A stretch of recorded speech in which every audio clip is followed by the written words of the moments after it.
धनंजय मुंडेंच्या भेटीची बातमी हे माझ्या विरोधात षडयंत्र, योग्य वेळी षडयंत्र रचणाराचं नाव मुख्यमंत्र्यांना सांगून पर्दाफाश करणार, सुरेश धस यांचं वक्तव्य.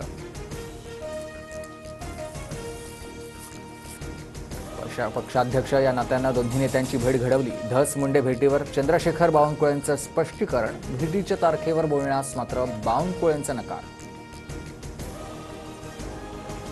राखेतून फिनिक्स पक्षी बाहेर पडतो, मात्र बीडच्या राखेतून धनंजय मुंडे आणि धस यांची मैत्री बाहेर आली. जितेंद्र आव्हाडांचा हल्लाबोल. एकनाथ शिंदेंनी तोंड उघडलं तर ठाकरेंना देश सोडून जावं लागेल. रामदास कदमांची उद्धव ठाकरेंवर टीका, तर रामदास कदमांकडून आदित्य ठाकरेंचा पेंगिन असा उल्लेख. आदित्य ठाकरे गटाचे माजी आमदार सुभाष बने यांचा शिवसेनेत प्रवेश. उपमुख्यमंत्री शिंदेंच्या उपस्थितीमध्ये शिवसेनेत प्रवेश, तर माजी जिल्हा प्रमुख राजेंद्र महाडिक, जिल्हा परिषद अध्यक्ष रोहन बने यांचाही शिवसेनेत प्रवेश.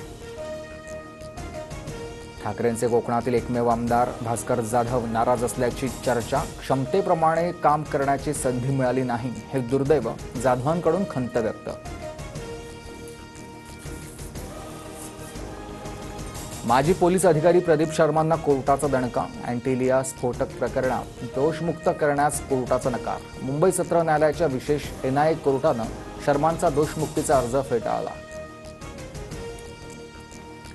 म्हाडा मुख्यालयात अधिकाऱ्याच्या दालनात महिलेनं नोटा उधळल्या. आंदोलक महिलेनं पैसे उधळल्यानंतर केबिनच्या दरवाजाला पैशांचा हार घातला. 20 वर्षांपासून गरिबांना घरं दिली नाही, महिलेचा आरोप.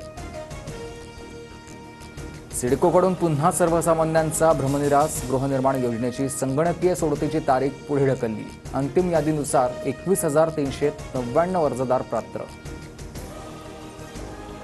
जळगावच्या सराफा बाजारात चांदी 98,300 रुपयांवर. चांदीच्या दरामध्ये 2 दिवसात 3,000ची वाढ, तर सोन्याचे दर 86,300 रुपये प्रति तोळा.